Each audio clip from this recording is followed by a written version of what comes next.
Hello, my name is Justin Bright. Welcome to Kerbal Space Program version 1.10.1 and my next small step RP-1 career mode playthrough.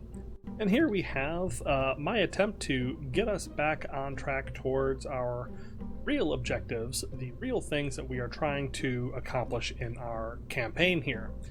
So what I have is Orb Lab 2, and this is a 15-ton space station that I think I'm going to attach to the original Orb Lab because I might as well use all that extra space and just keep extending that space station as we go.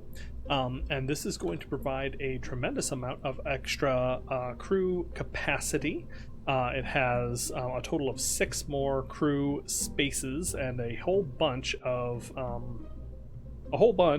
living space, 52 square meters of living space per Kerbal, which right now is only 2, but I'm going to plan on having up to 4 people in here. And so yeah, I've basically gone through and kind of customized this. I removed all the tanks that were originally on here, and you'll notice this looks a little bit like the Lunet station design that I put together. So just kind of walking through this a little bit.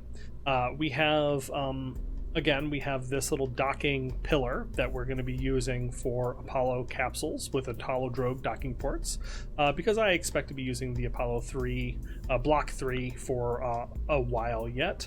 I really can't imagine switching away from that anytime in the near future. We have a big avionics ring on the top here that can handle just the amount of mass of the station itself. I'm not anticipating being able to move around Apollo capsules or anything else while things are docked. And even if I do, I will be probably using those Apollo capsules, right? Like I'll be using their avionics and everything else to kind of push this thing around, so it should be okay so long as it can support itself completely. But yeah, this just has the Aeroxene and NTO for the RCS. It has some electric charge, and it has enough tonnage to move the thing around, and it also is the deep space avionics type, so it can be shut off. We have a crew tube coming up here from each of the drogue docking ports. We have the avionics ring up here on the top. I expect to extend the station further in non-habitable ways out in this direction, and I'll just be plugging the planning to plug this onto the existing Orb Lab 1, probably. Then we have the large Habitation module, just like on Lunet Station. So this one, we just have the food, water, and lithium hydroxide, some of it anyways, packed onto here, and then it's just a whole bunch of living space on the inside. The Lakuga storage container is a neat looking, just a fun looking module, so I wanted to try that out. And that has everything else. So it has electric charge, nitrogen, oxygen, lithium hydroxide, and then the room for the extra stuff. I don't know why the oxygen got a little wonky here. There we go. So yeah, that's got everything that we need, everything else that we need, and it's pretty much full up. There's like maybe 100 liters left, or 0 liters left. It's completely packed full with all of this stuff, and then the empty containers for the waste resources, which will be evacuated. As far as the processes on board, we have a vacuum scrubber and an N2 pressure controller that are both stopped on the storage container here, because those are going to be backups. The vacuum scrubber is incredibly expensive. Going to configure scrubber here. You can see that it costs half of an electric charge per second, which is humongous compared to, say, a lithium hydroxide scrubber, which is, well, maybe a third less. So not that much less, but still, that's a very significant amount, and we definitely don't need 2 running anyways, so it'll be just nice that we have that vacuum scrubber there. I don't know when I unlocked that, but since I updated, I have it now, so I guess it's probably fine. So I'm just going to have that as a backup on here in case we run out of the lithium hydroxide and have an emergency of some sort, because this one has the nitrogen pressure controller and lithium hydroxide scrubber. Yeah, and so we have another little crew tube down here to an Apollo docking port, which will allow it to connect to whatever crude modules that we need. And then we have a cross pattern of massive solar panels, which is going to be dramatically more power than we need for the station itself. But the lesson that we've learned is having Apollo spacecraft docked, you may not be able to turn them off as much as you would like, and so there may be additional costs in electric charge to having them attached to your space stations. So that's what that's for. Is basically just to make absolutely certain that we don't have any power issues now or in the future. And then the final thing is we have a little UHF antenna, because this is intended for low Earth orbit operations. This is not going to the moon. This is just going to be our long-term habitation in Earth orbit, because I want to nail 2 different milestone contracts, the crew count of 4 and crew duration 60 days. So we are going to nail both of them with this craft. Although technically the crew count 4 is going to happen probably while the crew is on the way up inside of the Apollo Block 3 module, which has a crew capacity of 5. So in any case, that is Orb Lab 2, and that is going to be going up. There's no contract for this other than milestones, so I don't have anything super special to take for that, but that should be a nice thing. And building larger space habitats that are able to facilitate the existence of crew for longer and longer periods is a very important milestone towards actually getting our crew to Mars. I've been looking through the contract, and there are some really interesting flyby contracts for crewed missions, so like a crewed Mars flyby, a crewed Venus flyby, which are very doable, but will require just such a dramatic step up in the size of the containers that we need for supplies and everything else, that we're going to need to start training in that direction. Like, look at this. This is 15 tons already, and this is just enough to get 4 people surviving for 60 days. And the way that I did my math here is I have 2 Kerbals on board, and I'm just dividing all these duration numbers by 2, because we're going to have twice as many people, which should, in theory, probably work. Maybe it won't, but we'll see how that goes. And I don't really have the option because everybody else is in training or whatever. But yeah, so that should be that, and that gets us a step towards building bigger and bigger space stations. I'd like to move on to building something like the Skylab Orbital Workshop pretty soon, but this is a 40-ton low Earth orbit thing, plus all of the extra support structures and everything else that it would need. So that seems like the next step after I do something with this. So I think I can get this up on a Paladin 4, or actually even better, I could probably get it up on a Paladin 2C. So yes, my new and improved Paladin 2C is what we are going to use to launch this. So I have spent some time in 110 making updates to everything and using the latest and greatest technology. These are using H1 205Ks, all 8 of them. I've even tried to recreate that Saturn 1B profile with the little fins on the bottom that are just there for fashion, really. We've got the J2S, the simplified J2 is a dramatically cheaper version of the J2 engine, which is very appealing to me. It has 3 ignitions, which if I play my cards right will be exactly enough to get this into orbit and rendezvous with the Orb Lab 1, but if it doesn't make it, this thing is 100% capable of just existing on its own. So that's our contingency plan here. But yeah, it has plenty of Delta V, so we just need to check our staging, and then this will be ready to roll.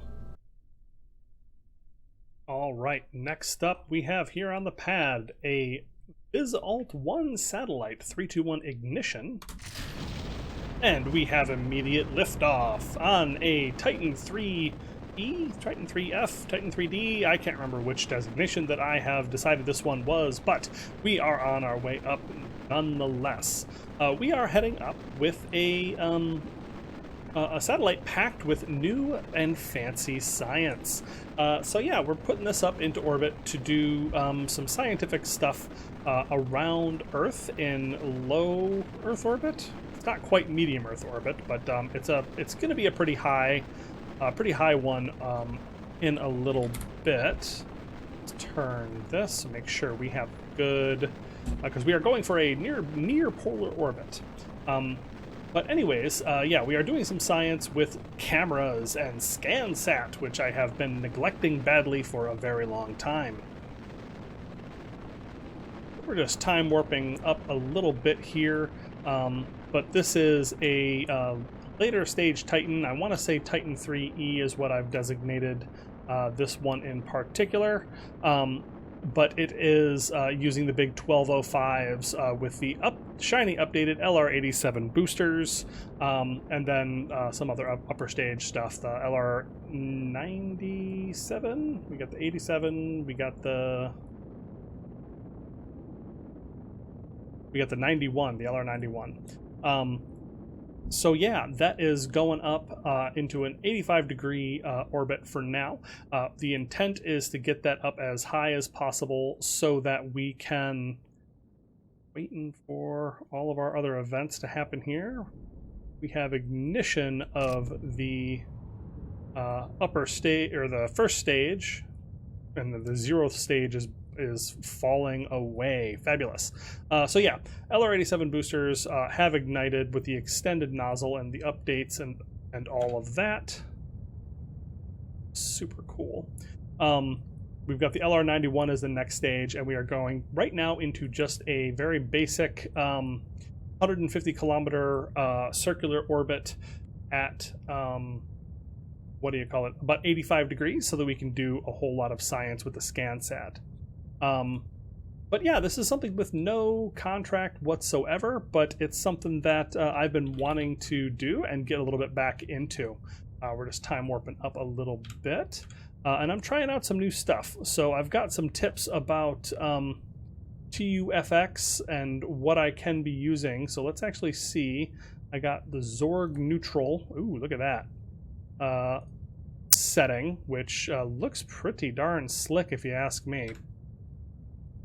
So yeah, I'm trying to do that and trying to take some recommendations to fix up some of the graphical issues that folks have been noticing, or the way I should say it, folks have been diagnosing for me because I have not been able to, and I've just been kind of living with all the issues that have cropped up. I've just been like, oh, it's probably just my life now, I guess. That's fine. But yeah, we are heading on up. And this is, as you can now finally see, a big chunk of a satellite that's pretty similar to the Corona satellite that I launched a long time ago. This has a massive ultra-resolution digital imaging camera that does have a scan sensor on it. Oh yeah, this has the Anomaly and Viz-High ScanSat. And then I have this big chunker up here, which has the Altimeter High scan sensor. Which I will be able to use if we get it up into the second of its orbits. Boom! There goes the LR91, and we have fired up our two RL10A3-3s. But yeah, if we get, there's two orbits that this could get into. We could optimize for this 350 kilometer one. It says above 350 kilometer with a maximum of 1,000. So I actually could get up into our final intended orbit of 800 kilometers at about 85 degrees, which should eventually get us full coverage of the Earth for both of our flavors of ScanSat. And that is what this is intended to do. So yeah, if you recall back to our Corona satellite, that was a very large spy satellite system that had this gigantic body on it, and that was used to take digital film captures, and then it would send home that film in little drop pods that it would separate off the top, and then you'd have to launch this basically 5 times. This one's digital. I think I launched maybe 1 or 2 of the Corona satellites. I had a lot of trouble with them burning up the return capsule because that just was not working for me very well.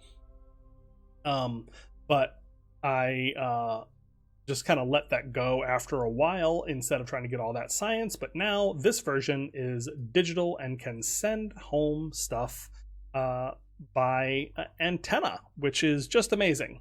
So I've just packed this with all the low and low space science that I can do around Earth with some big old solar panels, and hopefully this should be able to get us a lot of good science. It looks like we have inserted into our orbit of about 150 kilometers at 85 degrees exactly, which is just fabulous. So let's take the opportunity now to move on up to our final orbit. We still have a ton of delta V left, so I see no issue with getting us into an 850 kilometer final orbit. But first, let's probably extend our little antenna here because we have no signal. There we go. We have signal thanks to the Telenet relay. Fabulous. Actually, no. Yes, the Telenet relay, and then the Canberra Deep Space Network antenna. Extend these antennae, which are pretty large, but not as huge as they probably could be for this mission. Because this is going to be a pretty power-hungry sort of thing. All right, we're done with ascent guidance. Let's open up the maneuver planner. We are going to change our apogee to about 850 kilometers at whenever, actually. After a fixed time, we're going to just put it out 240 seconds. Create node. And yeah, this is like absolutely dead simple. I way overloaded this mission as it turns out, but that's probably fine. All right, so we are just adjusting now.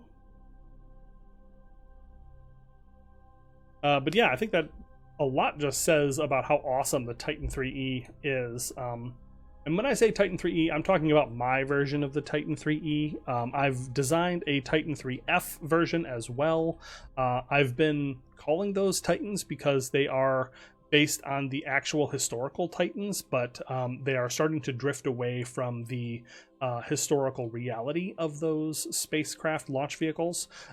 So I'm wondering if maybe I need to start changing the name a little bit, but just the actual assemblage of engine and engine types that I'm using at any given time is changing a bit. So that's making it a little hard to keep the name straight, because I don't want to confuse people about saying that I'm using like actual historical rockets. This is just my take on the Titan series at this point. So we are there now. We have increased our apogee to 850 kilometers, and now it's just a matter of changing our apogee again at our perigee. Or no, sorry, circularize at apogee. That's it.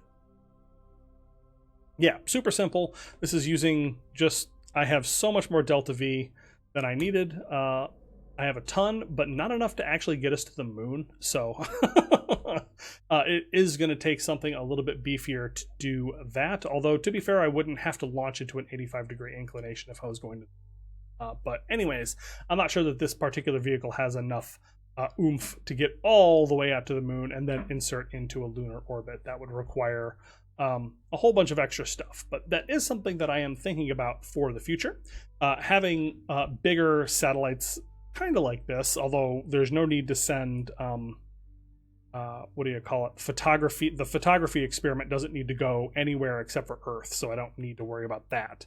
As we pass over the south pole of Earth, we are firing up the last burn of this mission to get it inserted into an 850 kilometer circular orbit, which needs to be almost perfectly circular because of the photography experiment. Your maximum eccentricity is 0.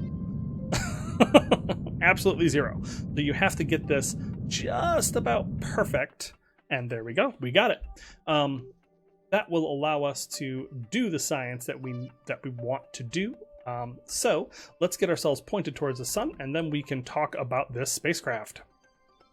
All right, we are pointing towards the sun. I'm going to hold this position for just a moment because this thing, I think I gave this no possible method of actually tracking the sun. Quickly. Not like time warping or anything still, am I? Okay. Yeah, I've given this no real way of tracking the sun. God, this feels like I'm... Oh, it's because I'm going over the North Pole, or the South Pole. Because you're doing that...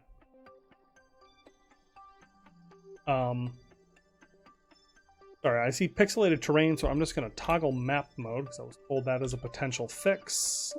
Did not appear to work. Maybe if I apply the clouds. Not sure what to tell you, but that did turn the clouds black, which is fun. See, we are on Zorg neutral, extra bloom, vintage film grain color. That's actually kind of cool. But go back to neutral. Okay. So yeah, just doing some little troubleshooting while I'm here. But yeah, I want to talk about this while I still have RCS and stuff attached, because I think this is one of those missions that I'm just going to leave in orbit forever and I'm never going to touch again once we have 100% panel exposure to kind of do that little bit of cheating that I so enjoy doing. But yeah, so this thing has the regular Centaur on the bottom here, and then up here we have the final evolution, possibly final. I'm not sure if there's more on this or not, but this is the ultra resolution digital imaging camera, which is photography level 4 in the science tiers. This can get 10,000 science over 20 years. So we're going to be getting about 1.4 science a day every day for 20 years, which is pretty damn good, I think we're gonna say. So that's the big one that I wanted to get up, and that's, holy crap, such a really nice payout for this. We are also, in theory, going to be able to do ScanSat of anomaly type and Viz high. So you can see that we have... I have no idea what we have. It doesn't look like we have anything, because normally these would be like lit up. There we go. This one tells us. So yeah, we can see... Oh, this is the moon. Sorry. Earth. Okay, you can see here on Earth we have a ScanSat low of 99.9% and multispectral of 100% and anomaly of 100%. This is because the multi and the anomaly is because I was using an incorrect version, like I was grabbing the non-RP-1 intended version of the part to use, and that got me more advanced scans than I was actually able to get. But this should be the first time I could get anomaly and Viz high.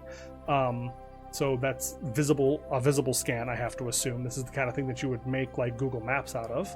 And this is going to give me high resolution altimetry data, which is also really exciting stuff that you would probably use for geologic surveys and things like that.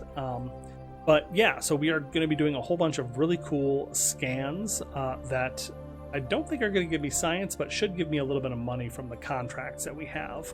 Other science that we have on board is we have the cosmic ray science, which I guess I didn't need this one because it's just space low and we have it already. I thought for sure I did not have that one. But we do have image spectrometry that we are going to be able to do with our new image spectrometer. So let's get that started up. That's going to get us a giant 3 science. Oh my gosh. Infrared radiometry, a big magnetic scan. So we have one of those sticking off of the very end. We have the Fluxgate magnetometer boom that is going to be doing a lot of really interesting scanning there. It has a scan for resources on there. That's interesting. So that's that. Mass spectrometry 4 as opposed to the image spectrometry. Orbital perturbation, which is actually done here in low Earth orbit. But we are also going to turn on our 20-year experiment of photography 4, the RPWS solar wind plasma analyzer, and finally the visible imager of the literal camera that we have on here for even more scanning type stuff for Viz low. So yeah, we have all sorts of ScanSat nonsense that we can do as well. What I'm going to do now is I just want to keep an eye on my power at this point because we are using a ton on our science. We can shut down our avionics. I guess I could leave this thing attached, although I imagine this is going to boil off because it has no MLI, so this is going to be gone in just a couple of days. So like I said, I'm just holding on to this so that I can point the spacecraft a bit. So this is not actually eating up too much of our power, but it is eating up some.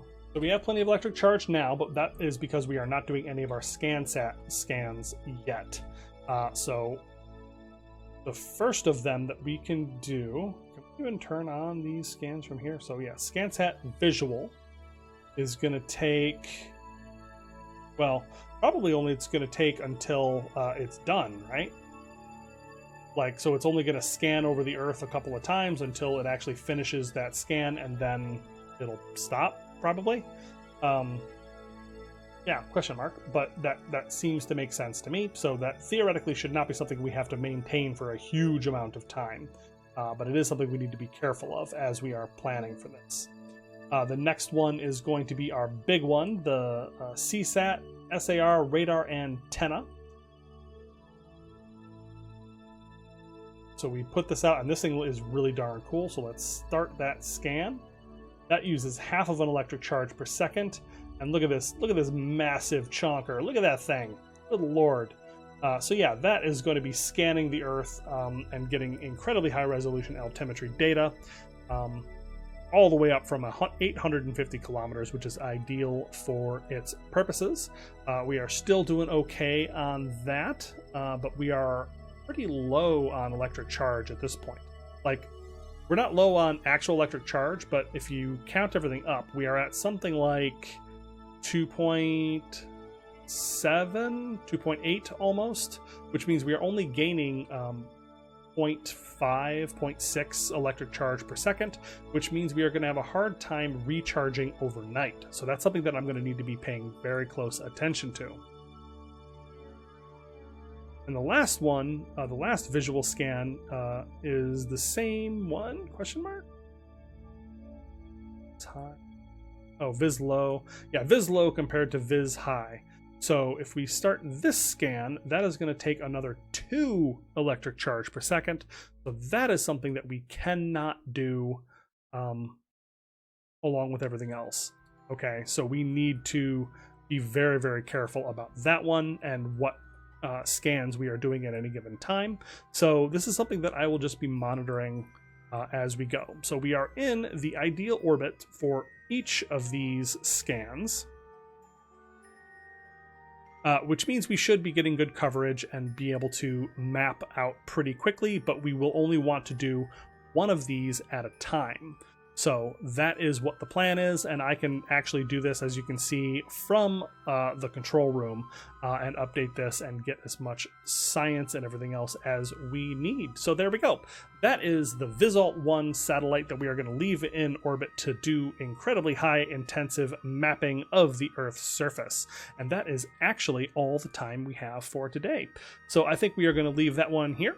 If you enjoyed this episode, please let me know what you think down in the comments below, and I will see you next time.